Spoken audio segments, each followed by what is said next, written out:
Praise yan. So, magandang gabi po sa lahat and sa mga nanonood sa live. Yan. Praise God po sa panibagong buwan na binigay ng Panginoon sa atin upang thank you po, mas lalo makapakinig ng salita niya sa hapon na to. Salamat sa Lord sa 10 buwan ng pagtataguyod sa atin and sa lahat ng mga bagay na binigay niya sa atin. And ayun nga, since nandito na tayo sa pang-11 month ng ng 2025. And marami pa rin mga bagay na gustong ituro ang Panginoon sa atin. Marami pa rin mga bagay na gustong ipaalala ng Panginoon muli sa atin na mas lalo talaga tayo magtiwala sa Kanya.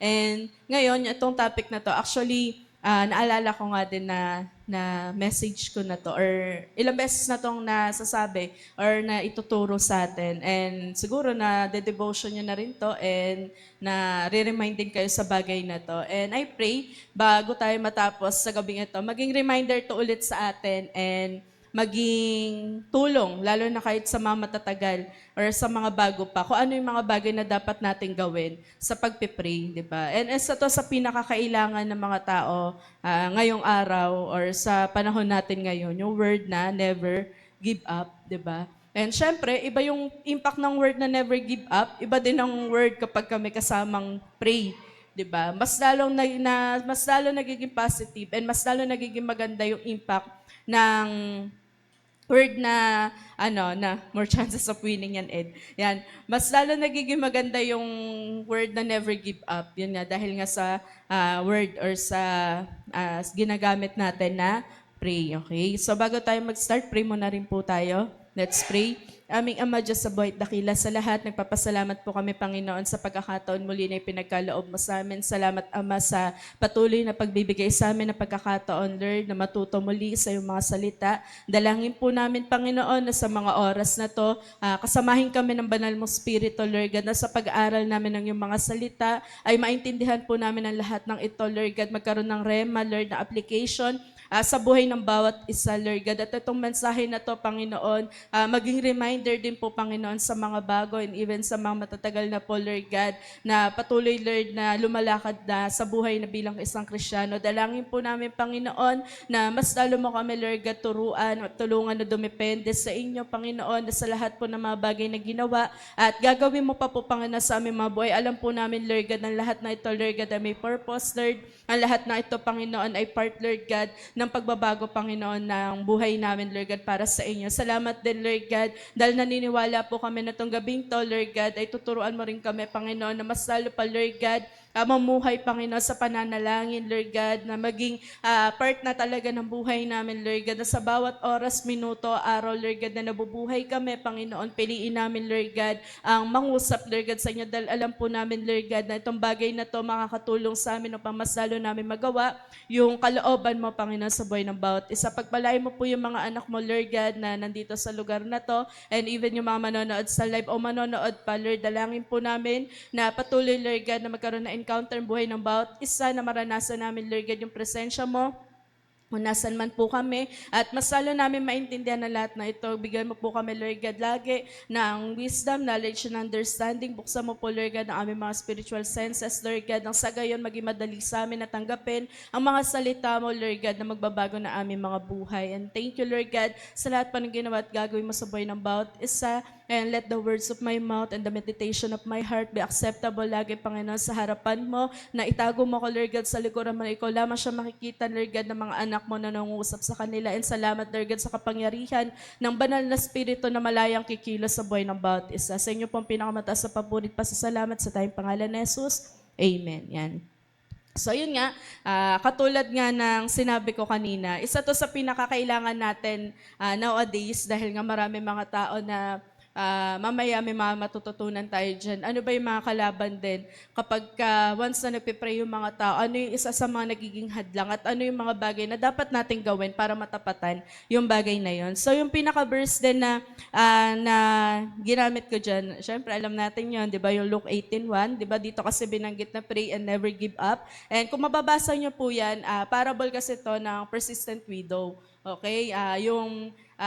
pag sinabing widow, di ba, yung balo na, byuda na, di ba, na sobra siya nangungulit sa judge. And ito dito, sa bagay na to, mapag-aaralan natin yan mula sa 1 to 8, na sinabi din dyan ni Jesus. One day, Jesus told his disciple a story to show that they should always pray and never give up, di ba? Ito yung isa sa mga bagay na sabi nga, kung babasahin mo yung buong verses na yan hanggang 8, di ba? Yung una pa lang verse na kung saan, ayun sa verse 1, dyan na agad sinamarize, ano yung bagay na ikukwento dun sa mga susunod, okay? And sabi nga dyan, it's a good thing to pray, whatever your circumstances may be. 'Di ba? Yun ang pinakamagandang bagay na gagawin mo sa mga bagay na nangyayari sa atin. Ano man yung sitwasyon na yan, isa sa pinakamagandang bagay na dapat maging action mo, or response mo, ano man yung sitwasyon na yon, is yung pagpe-pray, 'di ba? According to many public opinion polls, prayer is very important to people, 'di ba? Yun yung isa sa pinakamahalaga talaga na medyo nakakalimutan ng mga tao na manalangin, 'di ba? Parang kung ang initial reaction talaga, mag-worry, yun naman talaga yung nangyayari, di ba? Pero sana sa atin, sa panahon ngayon, kung ano man yung pinakamagandang bagay na magiging response natin sa mga nangyayari sa buhay natin, ayun yung manalangin agad, di ba? Hindi naman sinasabi na, ito agad naging kasalanan ko na hindi. Pwede kang bumawi, di ba? At sa mga susunod na panahon, pwede mong ipag-pray o pwede mong ilapit lagi sa Lord na, Lord, every time na mag-worry na ako or mag-worry pa lang ako, turuan mo ako agad na bumalik at bumalik sa presensya mo, di ba? And sabi nga dyan sa survey ng Gallup organization, kasi to, more on research kasi sila, found 90% of people pray. So nag-research sila, 90% ng mga tao nananalangin, di ba? 86%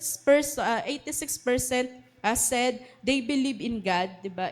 Isn't it interesting, more people pray than claim to believe in God, di ba? Mas marami yung mga tao na nagpe-pray, pero mababa yung percent o porsyento na naniniwala sila sa Panginoon, di ba? 83% said na they favor prayer at graduation exercises, yung mga sinasama talaga din sa mga graduation, and 70% favor Christians prayer spoken in school. So may mga bagay na kung saan bawat areas ng meron dito sa mundo, kailangan talaga yung panalangin, di ba? And nakakalungkot lang din siguro dito sa part na mas mataas yung mga tao na nagpe-pray, pero mababa yung percent ng mga tao na naniniwala sa Lord, di ba? Baka meron nga kasi preaching din yun na bakit may mga taong hindi nagpe-pray, di ba? Kasi nga baka hindi nila kilala si Lord or baka kulang pa yung pagkakaalam nila. Ano ba yung nangyayari o nagagawa ng panalangin. And sabi dyan, Jesus had a great deal to say about prayer. Diba? Nakikita naman natin yan, lalo na pagpasok ng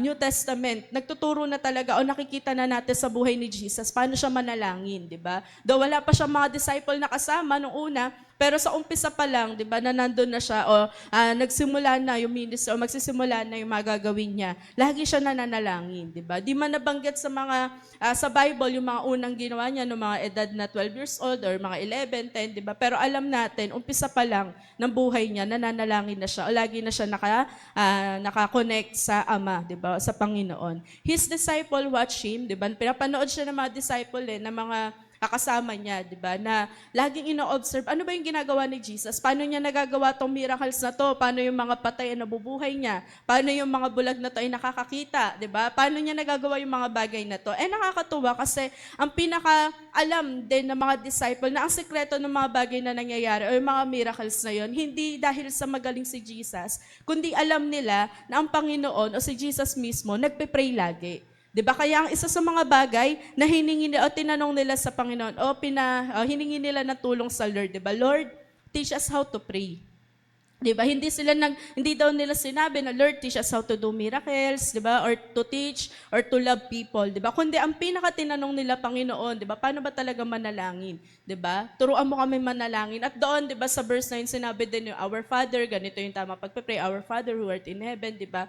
Nakakatuwa kasi buhay na rin ni Jesus yung panalangin. Kaya nagagawa niya yung mga bagay na yon, yung mga miracles na yan, or kung paano niya nadidil yung mga tao na kahit ang hirap nilang pakisamahan, di ba? Yung mga tao na nasa paligid ni Jesus that time. Kasi nga, ang pinaka-resulta, ang pinaka-bunga ko, ititrace natin yon, di ba? Ay lagi nananalangin si Lord, di ba? Si Jesus, araw-araw yon. umaga gigising si Jesus, di ba? Mababasa niya rin yun sa Bible kahit madaling araw, magkakaroon siya ng sariling quality time sa Lord, di ba? Sa Ama, di ba? At pagkatapos nun, hindi siya matutulog agad pagkagabi, di ba? Kundi, nagkakaroon pa rin siya ng time, babalik pa rin sa Panginoon. And the one thing about his life that was so fascinating, that they wanted to imitate him, was his prayer life, di ba? Yun yung pinakagusto nila makopya, o yung pinakagusto nila matutunan sa Panginoon. Hindi lang yung kung paano nangyari na nakalakad si Jesus sa tubig, di ba? Sa dagat, hindi lang doon. Hindi lang yun yung gusto nila makuha o matutunan, kundi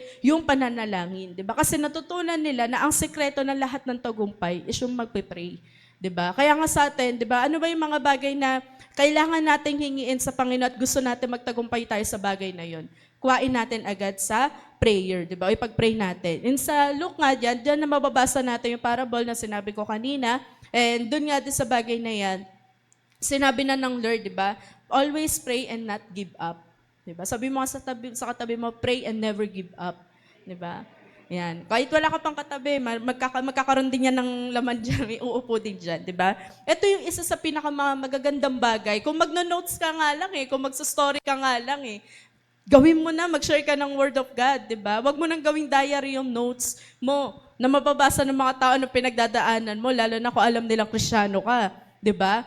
Kung mayroon ka man i-share sa mga tao ngayon at hindi mo pa kaya mag-share talaga directly sa mga tao, yung maglagay ka na lang ng verse sa mga notes mo, sa mga my day mo, di ba? Dahil sa pamamagitan ng hindi natin alam paano kikilos yung mga salita na yon sa mga tao makakabasa. Di ba? Kasi nga, ilang beses tayo nakakarinig ng mga testimony na ayoko na po, susuko na po ako, pero dahil nabasa ko yung Jesus loves you, o kaya He cares for you, di ba? O kaya never give up, sa mga bagay na yun, mas lalo daw siya natutunan, o mas lalo niya natutunan na may pag-asa pa, di ba? Kasi hindi natin alam, di ba, ang nangyayari sa mga tao. May mga personal na pinagdadaanan ng mga tao, may hindi natin alam, na kahit nasabihin natin tawalan ng tawa tong tao na to, masaya tong tao na to, pero sa pinaka-personal na buhay nila, ano yung kailangan nila, di ba? So, parang may mga trending ngayon na salita ngayon sa Facebook, 'di ba? Yung little kindness, be kind, 'di ba? Bakit? 'Di ba kasi sa panahon natin ngayon, yun na yung medyo hindi na nagiging common. Kung ano na yung common, hindi na siya common ngayon, 'di ba? Kaya lagi nating maging natural na sa atin, maging routine na natin kung every time na magno-notes kayo, magpa-my day kayo, magpo-post kayo sa Facebook instead na memes or yung mga napo-post natin, na-share natin, 'di ba? Bakit hindi natin i-try na mag-share tayo ng Word of God?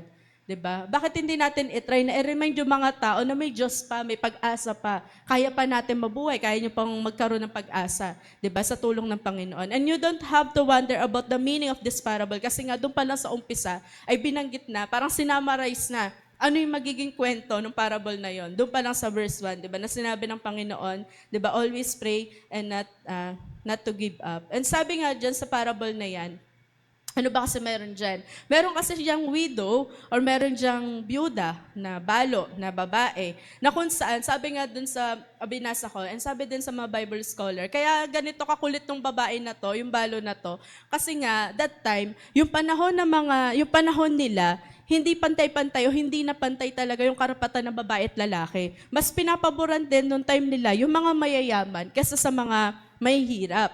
Okay? Etong babae na to, possible daw kasi na ang problema nito, niloloko siya ng asawa niya, ay nawala yung pera niya, di ba, balo na pala siya, or nawawala na yung mga bagay o niloloko siya ng mga tao na nasa paligid niya. And para makuha niya yung hustisya o yung justice na yun, kailangan niya at alam niya kung saan siya lalapit, which is nga dun sa judge. Ay ang kaso, yung judge na nilalapitan niya, hindi basta-basta.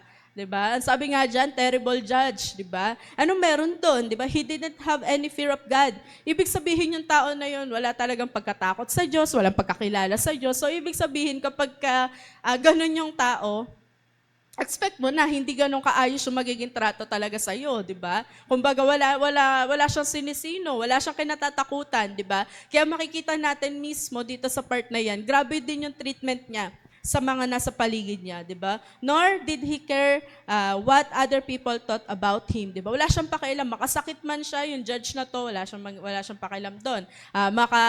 May masaktan man sa mga gagawin niya, wala rin siyang pakialam doon. Kundi sa part niya, sa kanya, ang pinakamahalaga, yung kapangyarihan, di ba? He was probably a gentle judge designated by the Roman authorities, di ba?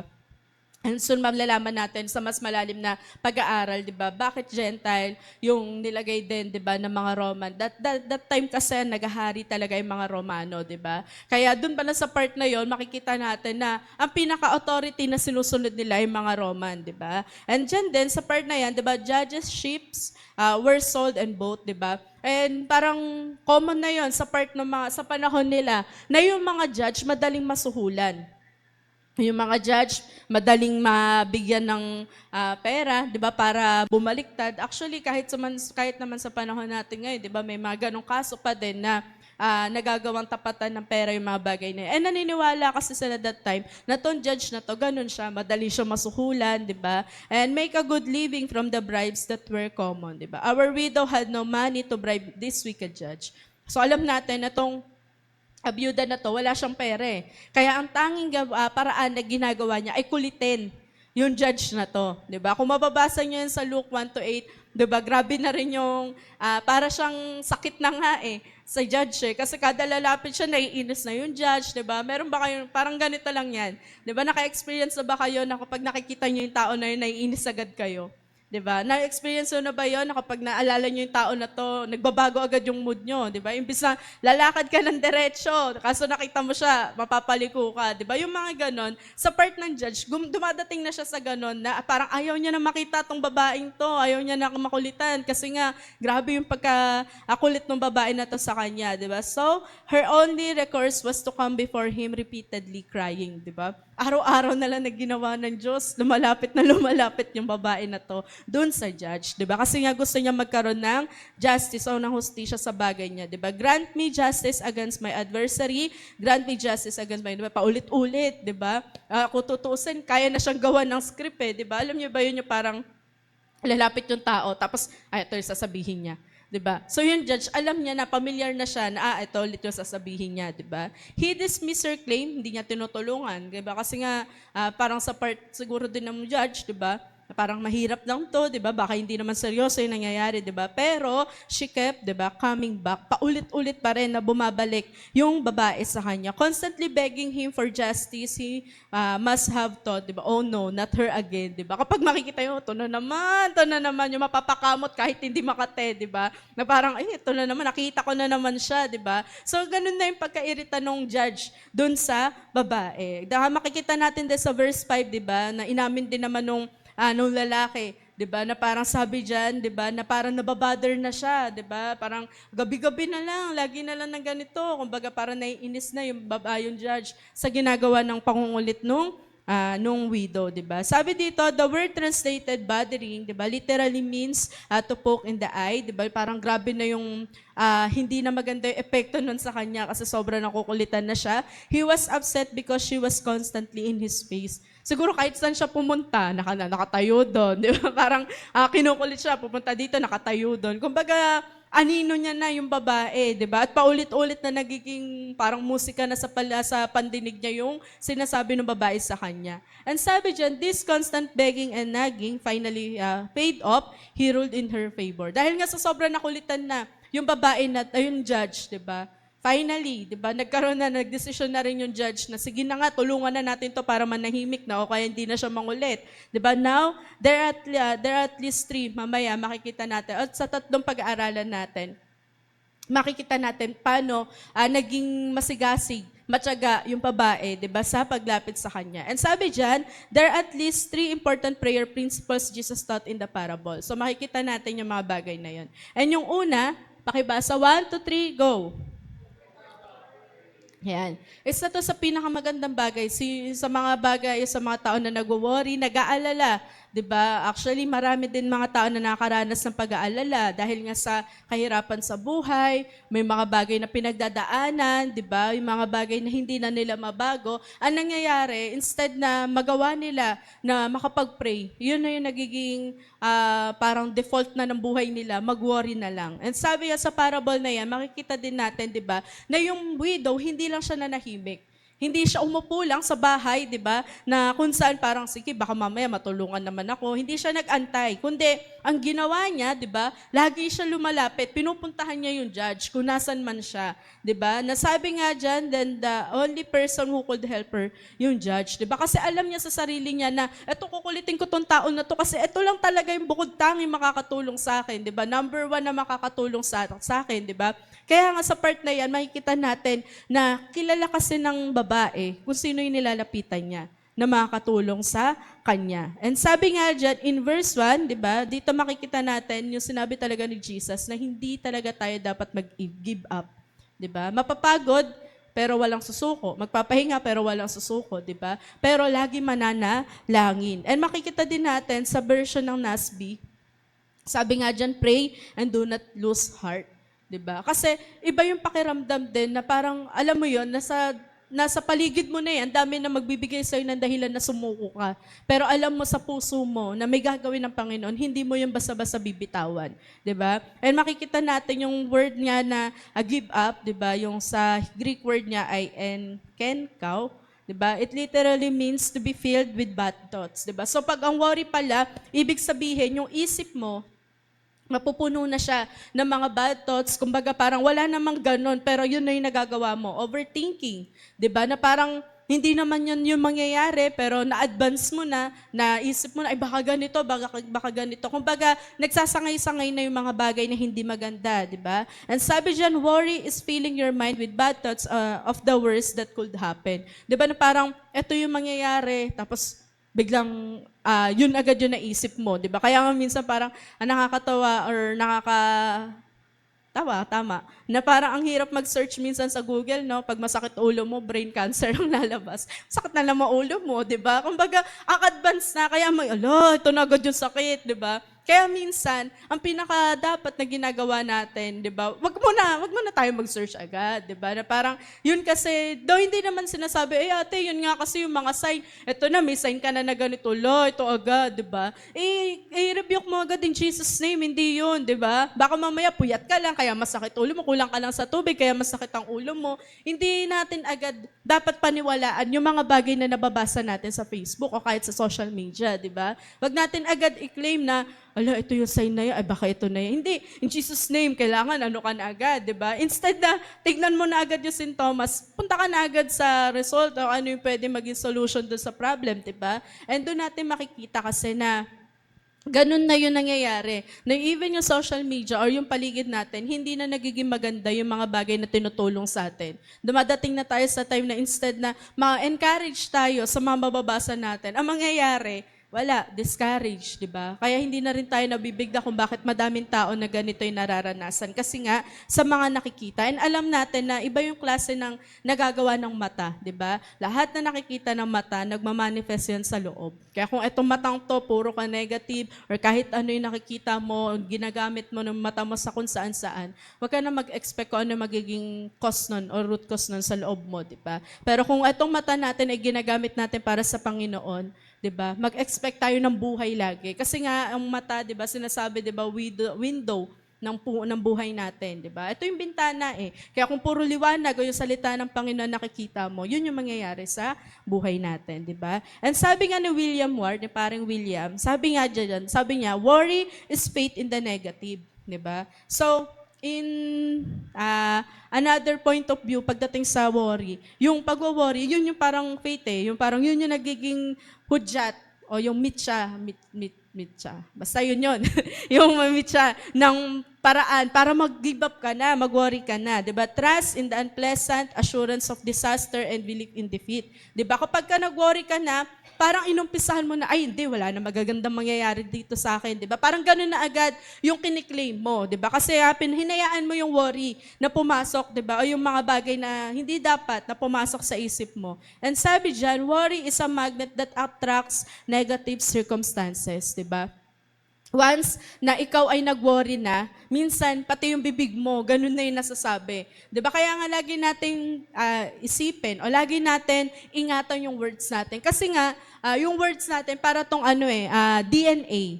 'Di ba? Na every time, kunyari sa bahay nyo, 'di ba? Na parang, wala na tayong pera, 'di ba? Yung iba na yung nangyayari, tapos sinabi mo pa. Yung words na yun yung magdidikit-dikit sa buong bahay mo at yun yung mangyayari, 'di ba? Doon sa loob ng tahanan na yun, 'di ba? Kaya lagi natin piliin na yung salita natin, 'di ba? Buhay kasi to, 'di ba? Yung kaya kapag sinabi mo, wala na akong pera, yun yung mangyayari, 'di ba? Kaya lagi natin piliin na instead na negative, yung sabihin natin, gawin na natin agad na positive. Kaya nga, di ba, sabi nga din before, na ingatan din yung kahit sa mga bata, di ba? Parang yung bata, sasabihin mo, wala ka na talagang ganito, ganito, ganito. Kalalakihan ng mga bata yung kasi natatak na sa mindset nila, ay ganito pala ako.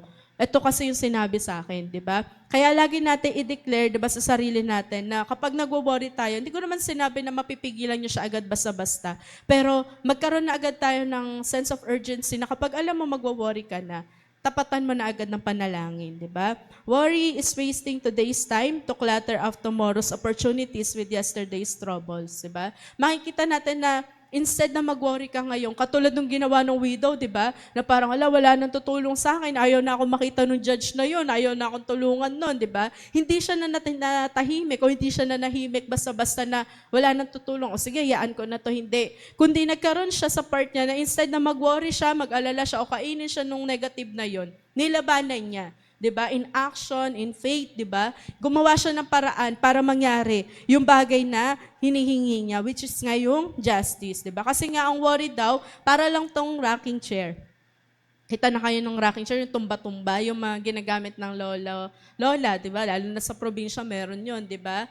Na kung saan, sabi nga diyan, yung worry, 'di ba? It gives you something to do but you never go anywhere with it, 'di ba? Nandun ka lang, may ginagawa ka, pero hindi ka nag-move forward, hindi ka na nakakakilos, di ba? Tumba-tumba ka lang doon, parang yun na yung yun na lang yung nagiging direction ng buhay mo, di ba? Pero lagi natin piliin, o lagi nating isipin, di ba? Na hindi nga, lagi kong sinasabi, hindi ko po dinidisregard yung mga ganong pakiramdam, pero ito po yung solusyon, panalangin talaga, 'di ba? Mag-pray talaga. Kaya nga gawa, 'di ba? Sinabi din ni Apostle Paul, 'di ba, nakilala niyo ba si Apostle Paul, 'di ba, na alam natin na hindi lang siya basta-basta nakapag-share ng word of God sa mga nasa paligid niya that time, kundi nakulong din siya, marami din mga nag-attempt na patayin siya, 'di ba? And yung time na to, na malapit na siyang mapatay, 'di ba? Malapit na siyang mapugutan ng ulo kasi nga sa mga ginagawa niya paghahayag ng salita ng Diyos, 'di ba? Parang naging negative sa mga tao that time yung ginagawa ni Apostle Paul. Pero, 'di ba, sa part ni Paul, 'di ba, ni Apostle Paul, hindi siya nagpadaig dun sa mga takot na nangyayari sa paligid niya. Hindi siya nagpatinag dun sa mamamatay siya dahil sa paghahayag ng salita ng Diyos, hindi, 'di ba? Sabi diyan, instead of worrying about dying, he prayed, and in addition to praying, he wrote some letters to encourage, 'di ba?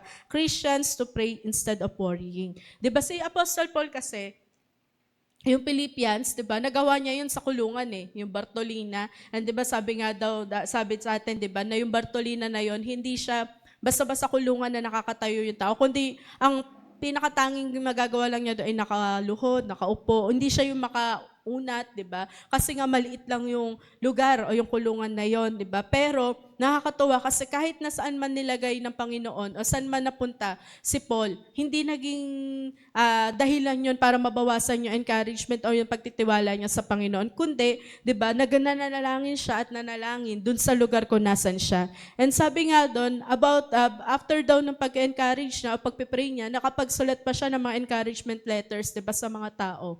'Di ba? Yung sinasabi niya, rejoice in the Lord always, and again I say rejoice, 'di ba? Makikita natin na ang ganda ng meaning nung verse na 'yon, ang ganda ng meaning ng salita na 'yon, pero yung behind that na ginawa yung bagay na 'yon, 'di ba? Nasa kulungan siya.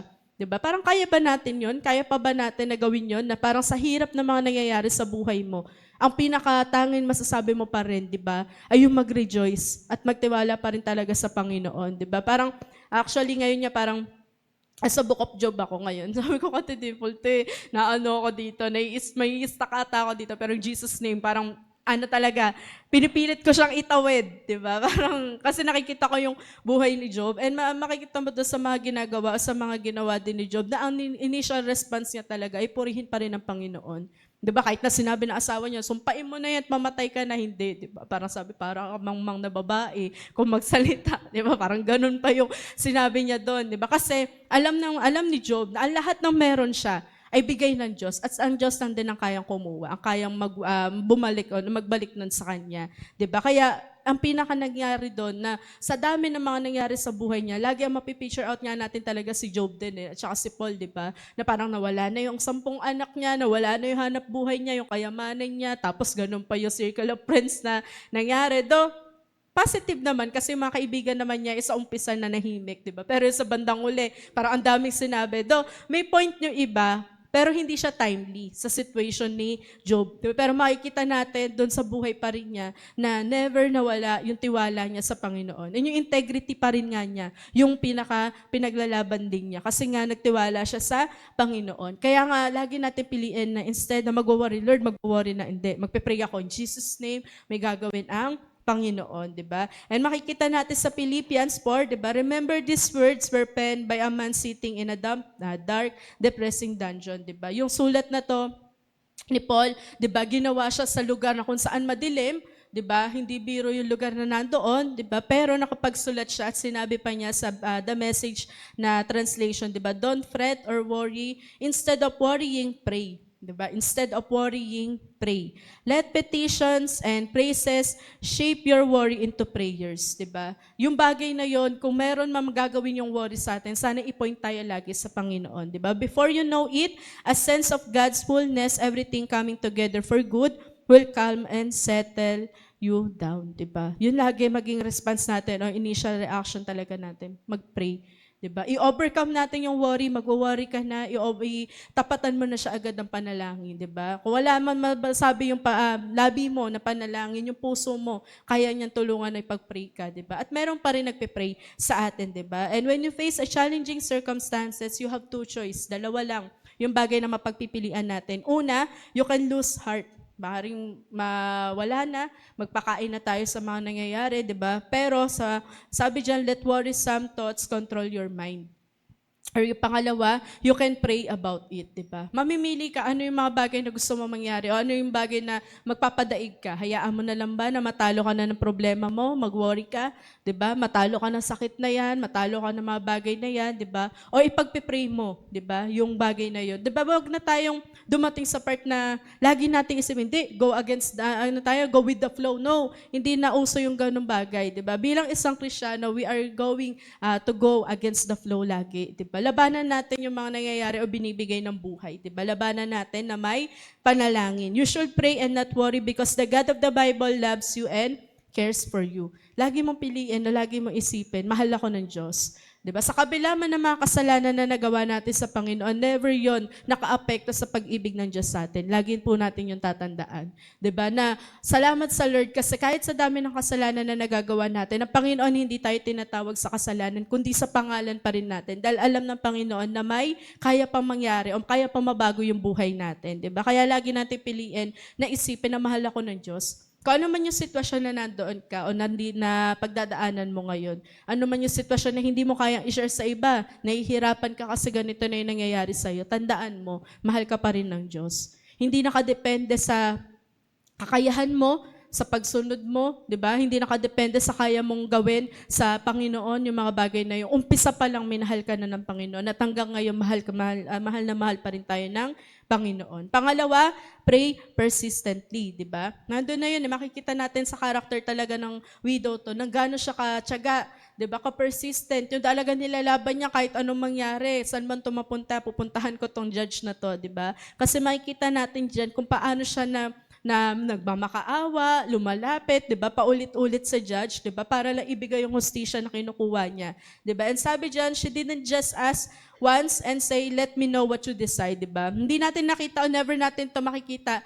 sa ginawa ng widow na parang lumapit siya, "Sige, kung sabihan mo na lang ako kung kailan mo ako matutulungan na." Ba? Para walang gano'n, never nabanggit ng widow na sabihan mo na lang ako kung gusto mo kong tulungan. Hindi, 'di ba? Alam niya na sa pinapakita na action nung judge, ayaw na siya talagang tulungan kasi nga nakukulitan na. Pero hindi yun nakasagabal sa kanya para magpatuloy pa rin sa paglapit, 'di ba? Sabi diyan, she peppered his ears with persistent petition. Kumbaga, sinet niya na sa mindset niya, sinet niya na sa isip niya, hindi ako madadala ng mga salita na ayaw niya akong tulungan, nakukulitan na siya sa akin, hindi daw siya magpapadala doon. Kundi, ang pinaka-inisip niya, kailangan makuha ko yung hustisya ng bagay o yung hinihingi niya. And sabi nga dyan, have you ever asked God for something and when He didn't answer your prayer immediately, you quit praying? Diba?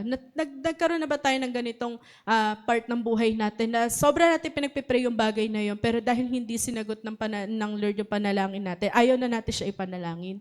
'Di ba? May time talaga na, actually wala namang perfecto, may ganun talaga tayo minsan. And isa yun sa malaking pagkakamali natin. 'Di ba? Na parang, Lord, ganito dapat, pero hindi nangyari na nakaayon mismo sa kagustuhan mo. Parang, ay, wala, baka hindi naman kalooban ng Lord. Eh, malay mo, ang inaantay na ng Lord, ipag-pray mo na ipag-pray.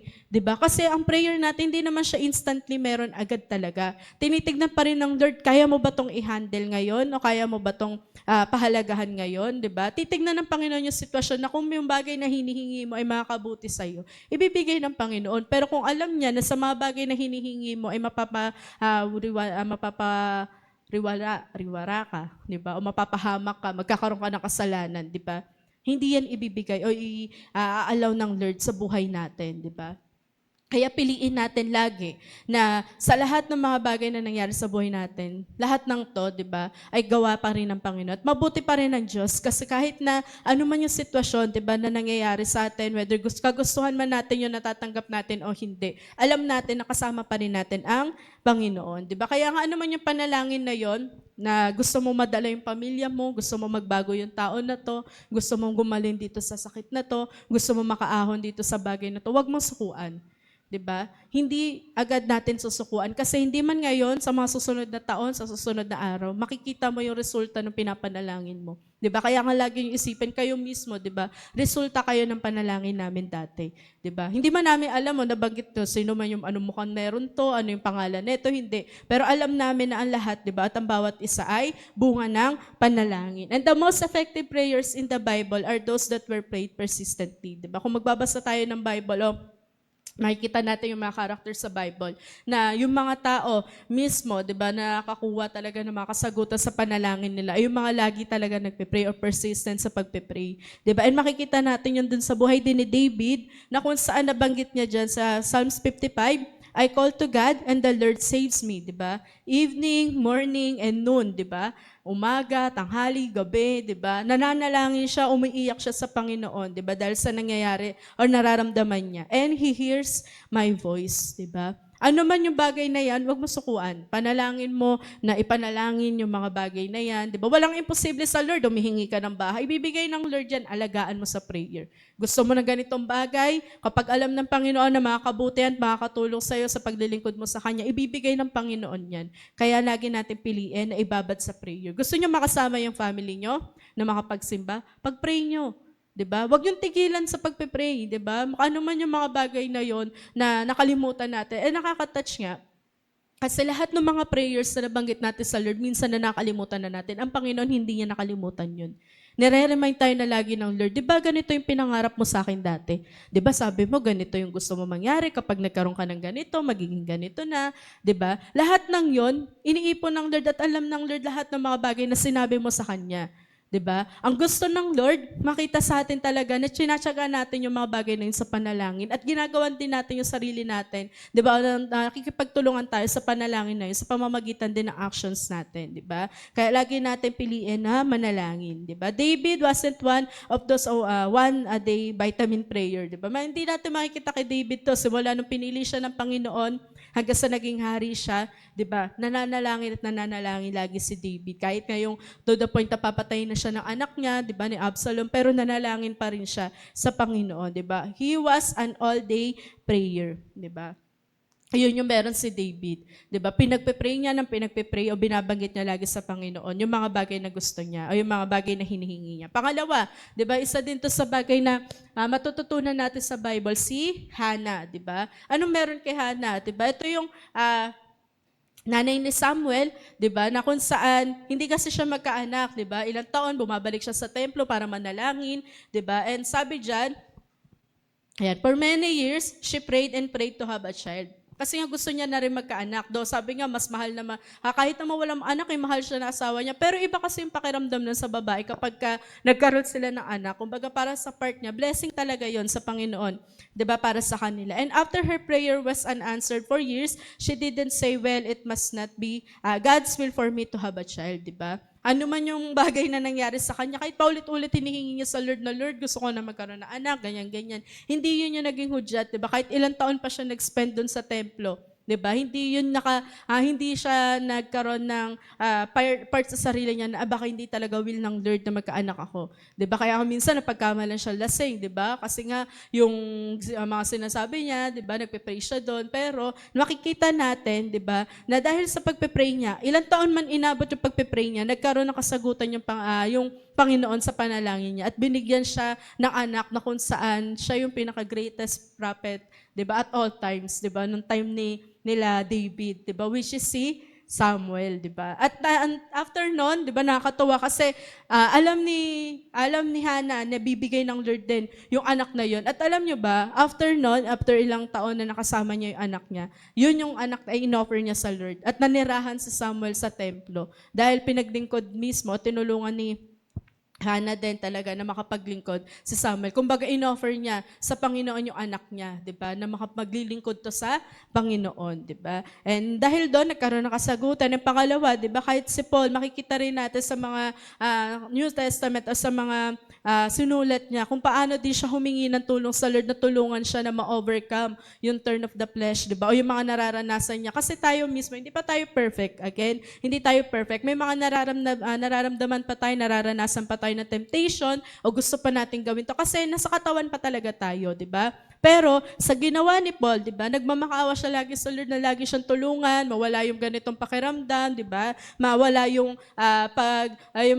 ganung pakiramdam na parang in pain siya, 'di ba? Or natetempt siyang gawin yung bagay na to. And sabi diyan, 'di ba? He asked not once, not twice, but 3 times before the Lord answered. And nakakatuwa kasi nung sumagot na yung Panginoon, hindi siya yung mismo yung hiningi ni Paul na ma-overcome niya yung bagay na yon, 'di ba? Kumbaga, Lord, gusto ko gawin mo akong mapagmahal. Hindi ka bibigyan agad ng Lord ng love. Ang ibibigay ng Lord sa iyong tao na i-apply mo mismo yung pag-ibig doon. Lord, bigyan mo ako mahabang pasensya. Hindi ibibigay ng Lord agad yung pasensya doon. Ang ibibigay ng Lord sa iyong tao na kung saan yung pasensya mo masusubok doon. Ganon sumagot ang Lord. Hindi siya direct. Gusto niya i-apply mo kasi meron ka na natural na yun sa'yo at binigay na ng Panginoon sa'yo, kaya gawin mo ay apply mo na yung bagay na yun. And God didn't take away the turn. Instead, He gave him the grace to cope with the pain. So Paul began to give glory in the midst of his pain. Diba? Lalo na yung part na nakulong na siya na, syempre hindi biro yun, tao pa rin siya, nasasaktan pa rin siya kahit saan siya ilagay,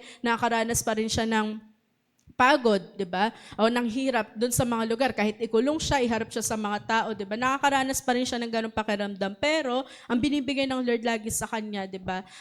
Paano siya matutulungan na ma-overcome yung bagay na 'yan. And after nun, ang pinaka-glory pa rin ay sa Panginoon, hindi kay Paul, 'di ba?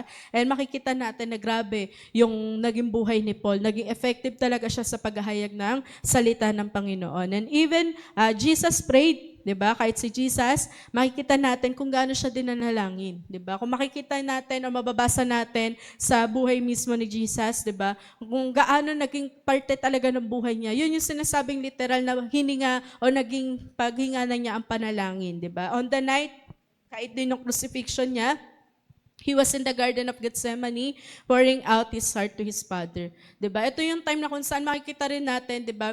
Na pinag-pray, 'di ba? Lord, if it is possible, 'di ba? Take this cup away from me, 'di ba? Na para sinabi niya na kung maaari lang talaga na itong bagay na nangyayari ay mawala na sa akin. Pero ang hiningi pa rin niya ay will ng Panginoon, 'di ba? Will ng Ama at hindi siya, 'di ba? His prayer burden was so intense, there were drops of blood like sweat on his forehead, 'di ba? And kung pag-aaralan niyo, 'di ba? Grabe yung ibig sabihin, grabe yung takot, yung distress na nararamdaman ng Panginoon ng time na yan. Kasi dugo na, hindi na pawis eh. Ibig sabihin, dugo na yung lumalabas sa buong katawan niya, di ba? Dahil nga sa mangyayari. Pero, di ba, sabi nga dyan, di ba, he prayed, Father, take this cup from me, but not my will, but yours be done. Diba? Kahit na gusto ni Jesus na mawala, pero laging hiningi pa rin ng Panginoon yung kalooban ng Ama. He prayed it again and again, diba? 3 times he cried out to his Father, and his Father heard him and gave him the strength and resolve to face the cross. Diba? Parang wala namang doon eh, kahit siguro sa mga tao, di ba, nakaranas sa parang mamamatay na, di ba, yan, nandun yung takot, pag-aalala, di ba, nandun yung pakiramdam na yun, pero sa part ni Jesus, di ba, ang ibinigay sa kanya ng Panginoon, kalakasan, di ba, na ito yung bagay na gagawin mo, ito yung mangyayari, di ba, at nandun sa part na yon, tinulungan talaga din siya ng Diyos na magawa yung purpose ng Panginoon o ni Jesus noon that time, which is you take yung cross na dapat sa atin, di ba? Na lahat ng mga bagay na dapat tayo yun nandun eh, di ba? Sabi nga, kung ilang tao yun nabubuhay, dapat sa ngayon, di ba? Kung hindi ginawa ni Jesus, ganun karaming tao magte-take ng cross. Tayo dapat yung ipapako, di ba, sa cross dahil sa mga kasalanan na ginawa natin, di ba? And sabi nga, di ba, ang kabayaran sa kasalanan ay kamatayan, di ba? Pero nandun pa rin yung habag, di ba? At grasya ng Panginoon, pag-ibig ng Diyos sa atin, na siya mismo naging willing na ibigay yung buhay niya sa atin, di ba? Kaya nga salamat lagi sa Lord kasi nga ang cross hindi siya nakapakong pa ganito kundi pa ganyan, di ba? Wide, lagi, di ba? Ibig sabihin lahat ng mga tao na willing talaga na tumanggap sa Lord, welcome na welcome siya. Hindi na nagmamatter kung ano yung ginagawa mo sa buhay, gaano kakayaman, ano na yung edad mo, ano na yung nangyayari o gagawin mo sa Lord. Ang pinaka nagmamatter mismo, 'di ba, ay yung pag-ibig ng Diyos na nasa atin, 'di ba? Kaya kung ano man yung mga bagay na pinagdadaanan natin, sobrang sufficient ng grace ng Lord para ibigyan tayo ng kalakasan na ma-overcome lahat ng yun. Again, lahat ng to, pinagdadaanan lang. Dadaan lang to. 'Di ba? Ang pinakamangyayari na lang sa atin, at tignan natin ano yung gagawin ng Lord sa mga bagay na to. Pero syempre, sa pamamagitan pa rin ng panalangin, 'di ba? And sabi nga diyan, persistence is an important factor in prayer. Yun talaga yung kaakibat nito. Yung faith, nakaangkla na yan sa prayer, 'di ba? Pero makikita natin na pagiging persistent o matyaga natin sa panalangin, nakaangkla din yun sa word na prayer. Bakit? Kasi kung umpisa pa lang, 'di ba, sinusuko na natin o na parang isang beses okay na yan, napag-pray ko na yan, hindi. Mas lalo mo siyang dapat ipag-pray hanggang sa makita mo yung kasagutan, 'di ba? Kaya nga, again, yung kunyari, mga tao na pinagsisimba natin dito, hindi na tayo dapat natatapos na, ay, nagsimba na siya, okay na yon, 'di ba? Hindi. Mas lalo mo siya ipag-pray na mas lalo siya magpatuloy sa Panginoon kasi nandun na siya sa loob ng church. 'Di ba? At nandun na siya, nakapagsimba na siya. Kumbaga nagkaroon na another step ng pagkilala sa Panginoon. And ayun nga, 'di ba? But persistence is a valuable commodity for every area of your Christian life. Hindi lang sa prayer, sa lahat ng areas ng buhay natin, magiging parte lagi yung tiyaga. Kasi again, ang buhay hindi madali. Ang buhay ng Kristiyano, masaya nga siya. Pero nado pa rin yung testing, 'di ba? Yung trials, pero lagi nating isipin na kahit may mga ganun sa buhay natin, nando pa rin ang Panginoon, 'di ba? Lagi tayong tumawag na tumawag, 'di ba, sa Panginoon. And sabi diyan, God blesses those who persist, 'di ba? 'Di ba? Para mababasa din natin 'to. Kung sino man tapat, kung sinong tapat hanggang wakas ang siya maliligtas, 'di ba? And makikita natin talaga na tayo din mismo, kailangan natin magtiyaga, 'di ba, sa buhay na to. And again, hindi naman to permanent. Yung buhay na to, temporary lang yung buhay natin. 'Di ba? Ang pinaka-permanent na buhay natin ay nasa langit, di ba? We are, ano lang dito, tawag dito, foreigners, di ba? Tayo lang yung ginagamit ng Lord na yung buhay natin, hindi to permanent dito. Kaya yung ano man yung hirap na nararanasan natin or ano man yung mga bagay na pinagdadaanan, again, hindi siya permanent. Temporary lang yun. Diba? Dadaan lang yon. Pero again, piliin natin na ano yung mga bagay na lalabanan natin at ano yung mga bagay na hayaan na natin. Diba? Pero sa lahat ng yon, pag-pray pa rin natin ang lahat. Diba? And his father heard him and gave him, mali pala.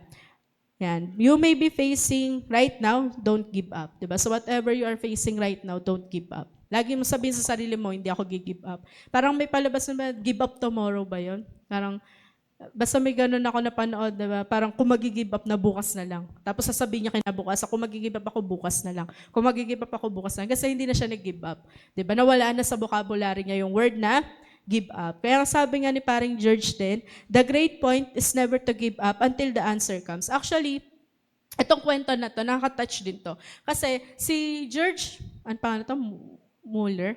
Yan. Sabi dyan, I have been praying for 63 years and 8 months for 1 month's conversion. May pinagpipray siya for 63 years and 8 months. Pinagpipray niya yung tao na to na magkaroon ng kaligtasan. And he is not saved yet. Diba? Hindi niya nakita na naligtas. But he will be. Diba? How can it be otherwise? I am praying. Diba? For 63 years, inaalagaan ni George yung buhay na yon sa pananalangin na magkaroon ng kaligtasan, magkaroon ng relasyon sa Lord. Diba? And sabi nga doon, alam niya na darating yung time na maliligtas yung tao na yun. Kahit sobrang tagal niya pinagpray, alam niya na maliligtas yon dahil nga pinagpipray niya. And dumating yung panahon na si George ay namatay.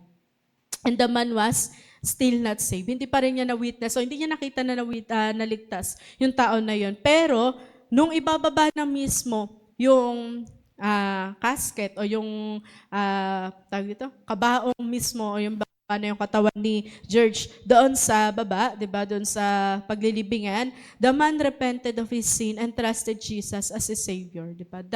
That's persistent praying, di ba? Doon pa rin natin makikita na hindi man na-witness ni George yung answered prayer niya for 63 years, pero dahil sa pagpipray niya at pagtsatsaga niya, doon mismo sa araw na kung saan ililibing siya, naligtas yung tao na yun at tinanggap, di ba, ang Panginoon. Di ba? Makikita natin na grabe pa din sumagot ang prayer ang Panginoon. Di ba? Makikita pa rin natin na grabe pa rin ka-powerful ang pagtsatsaga natin sa panalangin. At sabi nga dyan, and God has always honored persistence, di ba? Life is full of adversarial people who will tackle you. Madami talagang tao na parang sasadyain ka na sumuko na lang. Pero, di ba, you will face difficult circumstances that trip your feet out from under you. The poor widow in Jesus' parable had been knocked flat.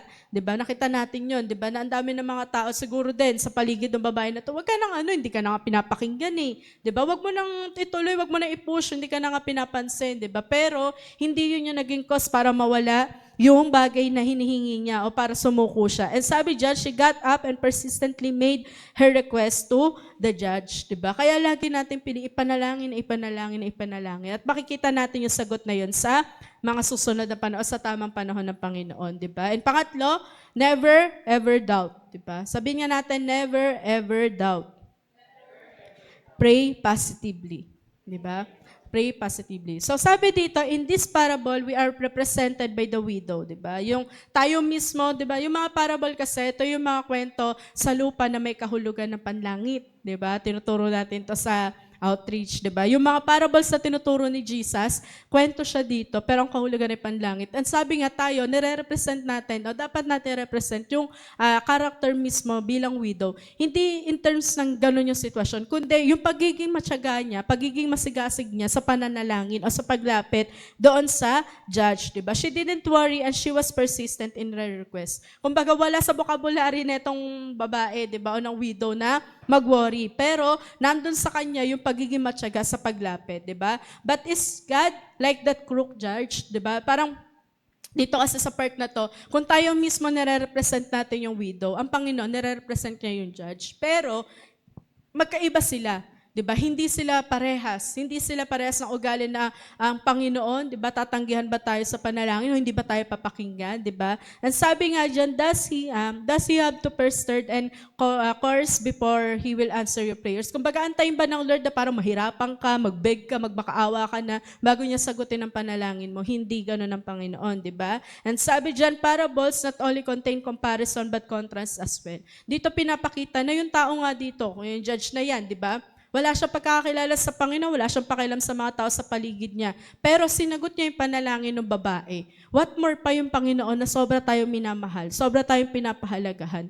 'Di ba? At alam ng Panginoon yung mga bagay na kailangan mo. 'Di ba? Bakit pa natin hindi magawa lumapit sa Kanya? 'Di ba? Jesus used the mean judge as the antithesis of our loving Heavenly Father. He said, will not God bring justice to His chosen? 'Di ba? Kung ang judge nga ganun, 'di ba? Sobrang tagalan yung pagbibigay ng hustisya, pero ang Panginoon, 'di ba? Sabi diyan, hindi ba niya bibigyan ng hustisya yung mga tao, yung mga anak na pinili niya, 'di ba? Will He not answer their prayers quickly, 'di ba? Ayun nga ang gusto ng Panginoon na lagi tayong lumapit at manalangin sa Kanya. 'Di ba? Sabi nga yung panalangin natin para tong music, 'di ba? Musika sa pandinig ng Lord. Na every time na magpe-pray si Jasmine to, sasagutin ko yung panalangin nito, 'di ba? Si Tenshito, sasagutin ko yung panalangin nito. Kasi nga inaabangan lagi ng Lord yung pagtawag natin sa Kanya. Kasi doon natin mapapakita na dumedepende tayo sa kakayahan ng Panginoon at dinahayaan natin siya na i-allow na kumilos sa buhay natin. You must expect God to answer your prayers, 'di ba? Yun nga sabi ko kaya siguro wala mga tao na nagpipray. Kasi nga, magpipray sila, Lord, pangin ganito. Pero wala sa kanila expectation sasagutin ng Lord to. Di ba kaya nga yung sinabi, 90% na nagpipray, pero 86% ang hindi naniniwala sa Lord. Kasi nga baka kulang pa sa kanila yung pagkaalam talaga na ang Panginoon sumasagot talaga ng panalangin. Di ba? If you doubt that you will receive an answer, chances are you won't. Diba? Kung umpisa pa na lang ng panalangin mo, nagpray ka na, baka hindi na masagutin ng Lord kasi imposible na bigyan ako ng bahay. Ganon yung mangyayari talaga. Diba? Kaya nga lagi natin isipin yung mga prayers natin para itong cheque. Sa langit na lagi tayo nang humihingi na nagwi-withdraw sa Lord. Si Lord yung bahalang magbigay kung kailan niya na ibibigay yun sa atin. Diba? And sabi nga, makikita din natin yun sa James 1. Diba? We are told when we pray for wisdom, God will give it to us generously. Diba? Kaya yung pagpe-pray natin, paghingi natin sa Lord, alam natin na sasagutin ng Lord to. Kaya katulad ng widow, diba? Alam niya na tanging yung judge lang ang makakatulong sa sitwasyon na nasaan siya. So what more pa tayo na alam natin ang Panginoon lang yung in control sa buhay natin. Bakit hindi pa natin kaya lumapit? Diba? Tiyagain lahat ng mga bagay na dapat tiyagain natin sa panalangin. Diba? Lagi natin piliin na bumalik at lumapit sa Panginoon. Diba? Then James adds a powerful warning about letting doubt creep into your prayers. Diba? Kasi mababasa natin dyan, but when he asks, he must believe and not doubt, because he who doubts is like a wave of the sea, blown and tossed by the wind, di ba? Para lang wala daw yung pinagkaiba sa alon, di ba? Kapag tayo nagda-doubt, parang nagpe-pray ka, hindi pwede magsama ang faith at ang worry, di ba? Hindi rin pwede magsama ang worry at worship sa isang lugar. Kailangan, kapag kaganito, ito lang. Kapag faith lang, hindi pwede magsama ang faith at fear, bawal po yun. Di ba? Kaya sa pananalangin, kapag may faith ka sa Lord, let it be. Diba? So be it na yun na yung faith mo. Talaga nasasagutin ng Lord, gagaling ka. Diba? Basta piliin mo pa rin na magtiwala sa Panginoon. Diba? Hindi natin dapat tingnan, wala na, ito na malapit na, deadline na, hindi. May kaya pang gawin ng Lord. Diba? Si Lord, buzzer beater siya. Diba? Minsan, maaga pa. Diba? Sinasagot na ng Lord yung panalangin o yung mga bagay na hinihingi natin sa Lord. Diba? Kasi ganon, diba, yung pag-ibig ng Lord sa atin. Basta makitaan niya tayo ng pananampalataya na tayo talaga nagtitiwala sa Kanya. That man should not think he will always receive anything from the Lord. Diba? Huwag nating hayaan na mag-worry. Kapag nag-pray ka sa Panginoon, iwanan mo na yan dyan. Huwag mo hayaan na nag-pray ka, nilapag mo na sa Lord, kinuha mo pa. Diba? Lagi natin piliin na, Lord, ito po yung gagawin namin plano sa buwan na to, ito po yung gagawin namin plano dito sa bagay na to, kayo na po yung bahala, tulungan niyo po kami na maganap yung kalooban mo sa bagay na to. And syempre, tayo yung nag-lay down nun sa Lord, sa atin mismo dapat makikita yung cooperation. Na hindi na tayo dapat, Lord, bakit ganito yung sagot? Diba? Hindi na dapat tayo mag-question ng gano'n. Kundi, ano man yung mga bagay na nakita natin sa sinagot ng Lord, tanggapin natin ng buo. Kasi alam natin na si Lord lang yung may kakayahan, diba? At may alam ano yung plano na sa buhay natin. Okay? Kaya sabi nga dyan, ayan, ito yung part na kung saan makikita natin, dito na ako mag-end, di ba? Na kung saan makikita natin mismo sa buhay ni Jacob, di ba, na pag-aralan natin sa Sunday School, kung gaano siya mismo katyaga na hingiin, di ba, yung bagay na pinapanalangin niya o hinihingi niya doon sa Panginoon. And sabi nga kasi dyan, they wrestled all night, kasi ito yung Genesis 2, makikita natin yung, ayan, yung sinabi dyan, di ba, na Jacob wrestled with God. Yan yung title talaga niya, ng Genesis 2. Parang ito yung kauna-unahang wrestling na naganap, di ba, sa buong mundo. Kasi nga, ito yung time na kung saan nakipagbunuan, di ba, si Jacob sa Panginoon. Sabi nga dyan, they wrestled all night and toward morning, di ba, yung buong gabi, naglaban sila, nagbubunuan sila. Jacob had the angel in a fool, di ba? Nelson grip yung parang, alam nyo yung UAA ba yun? Hindi ba yun? UFC? Parang ganon yung style. Parang ganon yung labanan. Yung bunuan talaga. Yung na-corner niya na. Yung, tama ba? UFC ba yun? Parang ganon. Basta yung labanan na yun, yung hindi lang siya boxing, parang may katawan na pisikalan na talaga. So yun, naglalabas na, nagbubunuan sila para hanggang buong gabi na yun. Hanggang sa natalo niya mismo, di ba, yung angel. And sabi diyan, nung magliliwanag na, di ba, sabi ng angel sa kanya, di ba, Jacob, let me go. Di ba, pakawalan mo na ako, di ba? Kasi siguro may tendency, pag nakita niya yung mukha ng tao na yun, mamatay siya, di ba?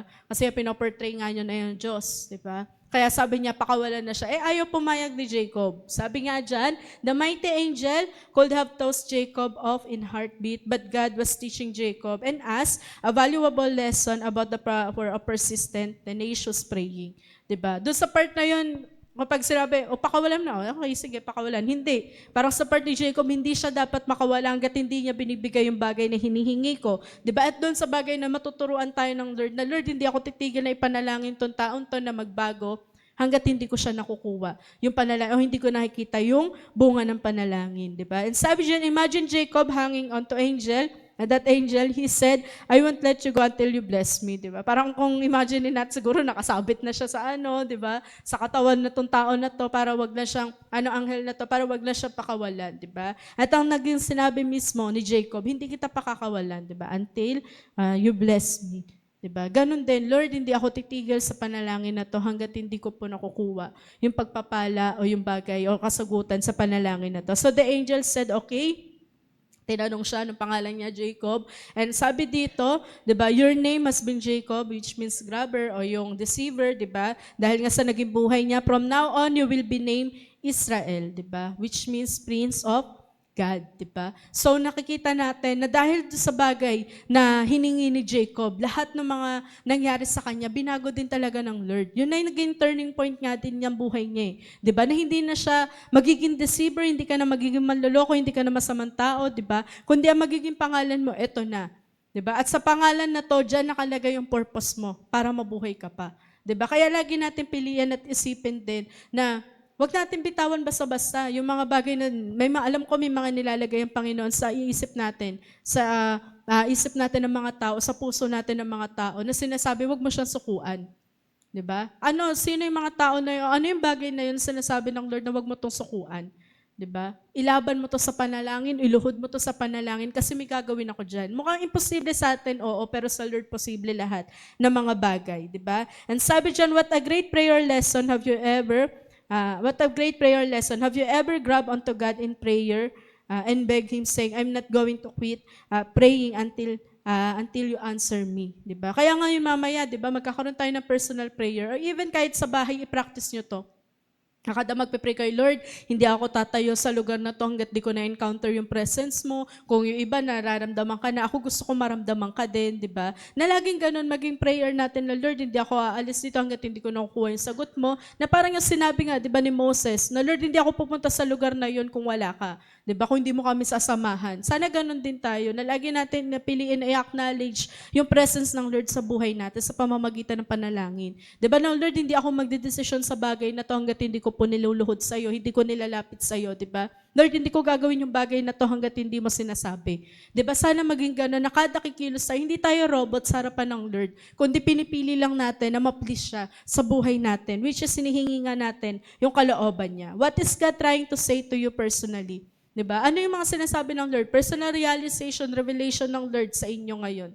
'Di ba? Sa pamamagitan ng mga napakinggan natin, ano yung sinasabi ng Lord sa'yo? 'Di ba? Nasa sa atin yun mismo, 'di ba? Are you consumed with worry and anxiety? 'Di ba? Nandyan pa rin ba yan? Hindi natin dinidisregard yan, nandyan pa rin yan. Pero kaya yan mawala o kaya kang tulungan ng Lord sa pamamagitan ng panalangin. 'Di ba? Hindi natin dinidisregard na yung mga kaisipan na yan. Totoo yan eh. Kasi totoo pa rin ang panalangin. 'Di ba? Kaya lagi nating ilaban sa panalangin yung isip natin, magkaroon tayo ng mind of Christ, 'di ba? Na Lord, lahat ng mga iisipin ko nawa patungkol lagi sa iyo. 'Di ba? Nandyan pa rin yan. Again, hindi namin dinidisregard yung ganung bagay. Pero mas lagi namin sinasabi na powerful pa rin ang panalangin, 'di ba? Sabi diyan, pray instead, 'di ba? Have you ever stopped praying about a need in your life? May mga sinuko ka na bang panalangin na dapat hindi, 'di ba? Are you considering quitting in some area where God has placed you? 'Di ba? Sa atin, ano na ba yung mga bagay na parang nababurnout ka? Parang gusto mo na sumuko. Dahil sa sobrang pagod, sa sobrang stress, nagsabay-sabay na lahat, 'di ba? Parang nandoon ka na sa part na ito na, mag-give up na, parang wala na eh, 'di ba? Ang sabi ng Panginoon, 'di ba? Don't quit. 'Di ba? Sabihin mo lagi sa sarili mo, hindi ako susuko. Wala sa bokabularyo ko ang pagsuko. 'Di ba? Papahinga ka lang para maging relax, maayos ulit yung isip natin pero walang susuko. Keep on praying persistently. 'Di ba? Mag-pray pa rin tayo na mag-pray. Hindi man makaya makapagsalita ng bibig natin, pero yung puso natin and even yung pagluha natin ay nagiging prayer yun sa Panginoon, 'di ba? Are you filled with doubt? 'Di ba? In Jesus name, 'di ba? Lagi natin piliin, 'di ba? To pray and never give up, 'di ba? Sabihin niyo nga, pray and never give up. Yan. Kaya kung ano man yung mga bagay na dapat pinag-pray natin sa Lord, pag-pray pa rin natin. Itong bansa natin, wag natin sukuan sa prayer, di ba? Wag nating hayaan na lahat ng mga nangyayari sa paligid natin, okay na yan, di ba? Parang wala na tayong pakialam, hindi ganun dapat tayo. Di ba? Kung meron man makikitaan ng Panginoon na matyaga sa panalangin, yun yung mga anak niya. 'Di ba? Ano man yung mga bagay na parang again paulit-ulit tayo doon, 'di ba? Na parang wala na, hindi mo na dapat isipin, 'di ba? Ipag-pray mo na ipag-pray, 'di ba? Walang exempted dito, lahat tayo may mga tao nilalagay ang Lord sa atin. Actually, hindi lang yung mga tao malalapit sa atin, kahit paglabas natin diyan. Maraming mga tao na kailangan ng encouragement. Maraming mga tao na kailangan ng relasyon sa Panginoon. Huwag natin tigilan. Nangako ka na ba sa Lord na, Panginoon, di ba, pagka nagkaroon ako ng ganito, mag-share na ako ng Word of God. Lord, pagka ganito, pag nagkaroon na ako ng mga kaklase, pag nagpasukan na, mag-share ako ng Word of God, di ba? Lahat ng yun, ino-honor ng Lord yung sinabi mo. Ang inaantay ng Lord yung pagkilos mo. 'Di ba? And maging prayer o answer prayer ka mismo sa panalangin mo, 'di ba? Kaya lagi natin piliin na manalangin at 'wag susuko. Okay? Kung meron man kayo sasabihin sa iba, 'di ba? Jesus loves you, 'di ba? And isa din sa lagi natin maging prayer sa kanila, 'di ba? To pray and not to give up, 'di ba? Never ever give up. 3 words pero napaka-powerful ng meaning sa mga tao. Okay? So dahil diyan, pray na po tayo. Let's pray.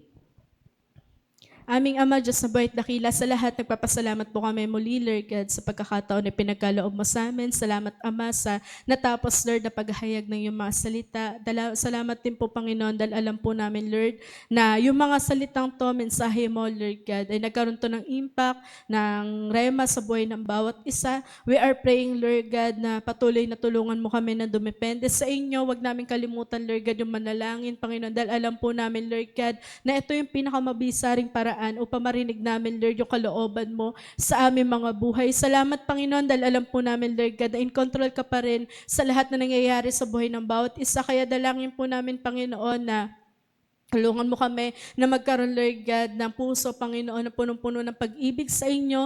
Puso, Lord God, na punong-puno, Lord God, ng pagtsatsaga, Panginoon, pagiging mapagpasensya, Lord God, sa lahat ng mga bagay na meron kami sa aming mga buhay. Tulungan mo po kami, Lord God, na hindi kami mag-give up, Lord God, sa ano man nararanasan ng buhay namin. Naniniwala po kami, Lord God, na ikaw pa rin ang Diyos na kasama namin. Ikaw pa rin ang Diyos na handang tumulong, Lord God, sa bawat oras, minuto na aming mga buhay. Dahil alam po namin, Lord, na wala kang ibang kalooban sa amin kundi matamasa, Ama, yung kapayapaan at kagalakan, Lord God, kasaganaan na nagmumula, Panginoon, sa inyo. Kaya salamat, Lord God, sa mga panalangin na sinagot mo po, sa mga panalangin, Lord God, na ikaw, Lord, ang siyang Diyos na nagbigay nito sa amin, Lord. Kung ano man yung mga bagay, hindi man siya directly, Lord, yung panalangin namin, pero salamat, Ama, Dahil alam po namin na lahat, Lord God, ng mga bagay na meron sa buhay namin ay tanging kalooban mo lamang ang lahat ng ito. Kaya Panginoon, dalangin po namin, Lord God, na kung ano man yung mga bagay na mga tao, Lord God, o sitwasyon na nilalagay mo sa aming mga puso at isipan, Lord, tulungan mo kami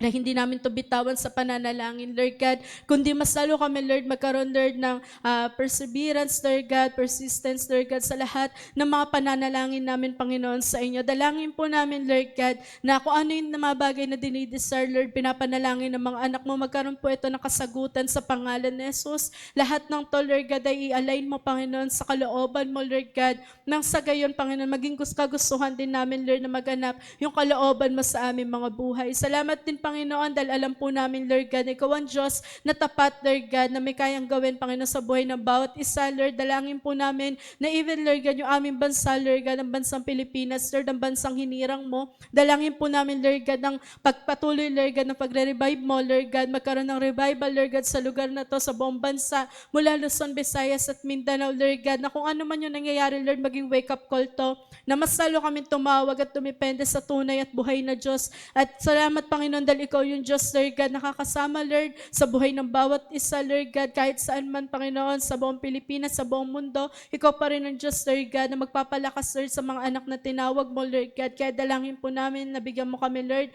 ng kalakasan na nagmumula sa inyo. Lagi kami, Lord, humingi ng tulong, Panginoon, mula sa banal na Espiritu at sa presensya mo, Panginoon. Kaya salamat, Ama. Dahil alam po namin, kahit na yung mga personal battles, Lord God, o mga personal na pinagtatagumpayan ng mga anak mo, lahat ng ito, Lord God, ay hindi lingid sa inyo. Lahat ng ito, Lord God, ay nakikita mo, Lord God. Even, Panginoon, yung mga panalangin namin personal, alam po namin, Ama, na ang lahat ng ito ay pinapakinggan mo, Lord God. Hindi ko bingi, Panginoon, pang marinig yung mga bagay na pinapanalangin, Lord God, namin. Kundi, Lord, ikaw ang Diyos na handa, Panginoon, sumaklolo, Lord God, at tumulong sa mga anak mo. Kaya salamat, Lord God, dahil alam po namin na bago man matapos yung araw na to, o bawat araw, Lord God, ng buong taon na to, Lord God, ikaw pa rin ang Diyos na kayang magsagot ng mga panalangin namin. We are praying for the blessing, breakthroughs, Lord God, mag-overflow yung pag-ibig mo sa buhay ng bawat isa. Lahat din, Panginoon, ng mga anak mo na nangangailangan ng kagalingan. We are praying that you will continue to touch, Lord God, their bodies from head to foot in the mighty name of Jesus, and restore mo, Panginoon, yung katawan nila, Lord God, sa normal, Lord God, na pag-function, na sa gayon magamit mo sila, Lord God, sa paglilingkod, Panginoon, sa inyo. Dalangin din po namin sa mga oras na to ang buhay ni Tita Annie. Salamat, Lord God, sa patuloy din na pagpapagaling mo sa kanya, and even, Lord God, sa provision mo sa kanyang buhay. And we believe, Lord God, that you are the God who can do miracles in the mighty name of Jesus, Lord God. And naniniwala po kami, Panginoon, na dahil sa pag-ibig mo at sa pag-ibig ng bawat isa, magkakaroon ng sagutan, Lord God, na maging magaling na, Panginoon, buhay ni Tita Annie sa pangalan ni Jesus. Kung ano man yung mga bagay na dapat na i-undergo niya, Panginoon, mga bagay na may process pa, Lord God, tulungan mo na magkaroon ng favor upon favor, Lord God, ang lahat ng ito at mag-turn, Panginoon, into favor, Lord God, sa buhay ni Tita Annie. Salamat sa provision mo sa kanyang buhay at sa mga kasama niya, Lord God, sa pagpapalakas at sa pag-strengthen ng faith, Lord God, na meron kami, Panginoon, sa inyo. Ganon din, dalangin namin ang buhay ni Bishop Paul Solomon Maglaya. We are praying, Lord God, that you will continue, Lord God, to touch his body, Lord God, from head to foot. In the mighty name of Jesus, Lord God, salamat sa kalakasan, Lord God, kasagutan, sa mga panalangin din, Lord God, na pinapanalangin niya sa inyo. Dalangin po namin, Lord God, na lagi mo siya, Panginoon, palakasin, Lord God, and even, Lord God, sa lahat ng mga gagawin niya, Panginoon, makita lagi si Jesus sa buhay niya.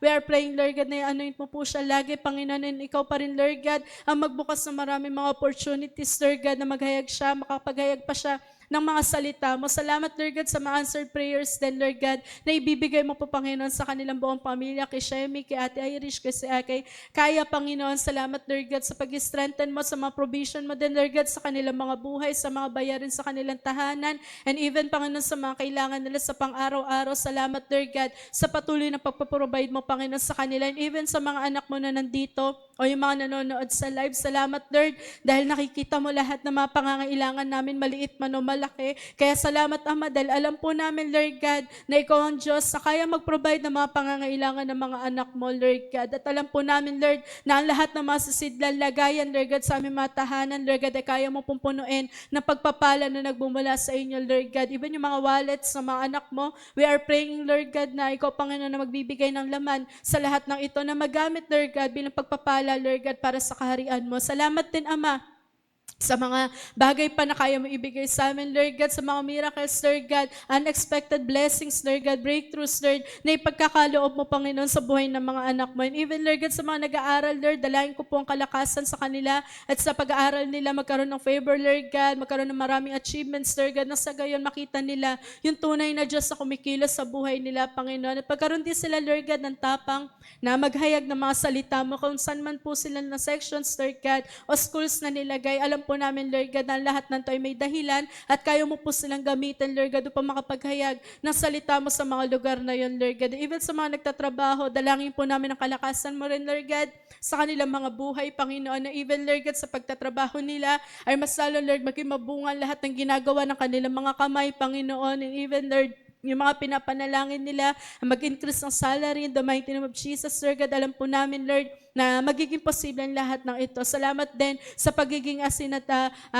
ilaw, Lord God, ng buhay nila, Panginoon, sa lugar na yon, Lord God, na kung saan kaya mong gamitin yung buhay nila sa mga katrabaho nila, magkaroon ng impact, Lord God, kung saan mo sila dinadala, Panginoon. Lord, ipaalala mo lagi sa kanila yung pinaka-great commission, Lord God, na meron ikaw, Panginoon, sa buhay nila, Panginoon, kundi maghayag ng salita, Panginoon, at makapaghayo, Lord God, at maraming mga tao makakilala, Lord God, magkaroon ng relasyon sa inyo. Kaya salamat, Ama, sa panibagong buwan ng November, Lord God, na binigay mo sa amin. Alam po namin, Lord God, at ngayon pa lang ay dinideclare na namin na matagumpay na po kami sa buwan na to at ang lahat ng mga events, Lord God, ng church, Lord God, mga beautification, pag-organize, Lord God, ng church at kailangan ng buong church, Lord, ng bahay-sambahan mo dito sa proper kahit sa buong Sandalite at bahay-sambahan mo. Alam po namin, Lord God, na kaya mo po, Panginoon, tulungan at sagutin ang lahat na ito. Kaya salamat, Ama, sa mga unexpected breakthroughs ulit na ibibigay mo sa buhay ng bawat isa. Salamat din, Panginoon, sa mensahe na pinagkaloob mo sa amin na manalangin lagi, Panginoon, na walang patid, Lord God, at lagi, Panginoon, magkaroon ng tapang lagi, Lord God, at syaga, Panginoon, na maniwala at magtiwala dahil alam po namin na lahat ng mga panalangin, Lord God, na ibibigay mo sa amin, Lord, makakabuti po ito, Lord God, sa mga anak mo. Kaya muli, Lord, bigyan mo kami ng desire na kilalanin ka, hindi lang sa blessing, kundi, Panginoon, mag-focus kami sa iyo mismo, Lord God, na ikaw, Panginoon ng Diyos, na tanging kailangan namin, Lord God, upang maging maayos sa aming mga buhay. Kaya, Lord, salamat sa pagpapala, Lord God, na ibibigay mo sa buhay ng bawat isa, and even, Panginoon, sa lahat din ng mga kapakinig pa ng salita mo, Lord, dalangin po namin ng impact, anointed, Lord God, na paghahayag nito, Panginoon, magkaroon na encouragement to, Lord God, sa mga tao na makakapanood na to. Even yung mga nanonood sa live, Lord God, pagpalain mo rin po sila, ano man po yung dahilan, Lord God, ng ginagawa nila ngayon, Panginoon, ikaw ang Diyos, na kumasama, Lord God, sa kanila na soon and very soon ay makasama po namin sila dito sa bahay sambat. Mananalangin kami, Lord God, na sama-sama, Panginoon. Kaya salamat sa banal na Espiritu at sa pagtulong nito, Panginoon, sa amin, Lord God, at sa lahat pa ng gagawin namin paglilingkod. Ikaw po lagi ay maitaas at mag-glorify, Panginoon, sa buhay ng bawat isa. Hindi po kami, kundi ikaw lamang, Panginoon, sa aming mga buhay. Kaya sa inyo po ang pinakamataas sa panalangin pasasalamat, Lord God, at selyuhan mo po ang panalangin na to ng banal mong dugo at ng banal mong Espiritu sa tayong pangalan ni Jesus. Amen.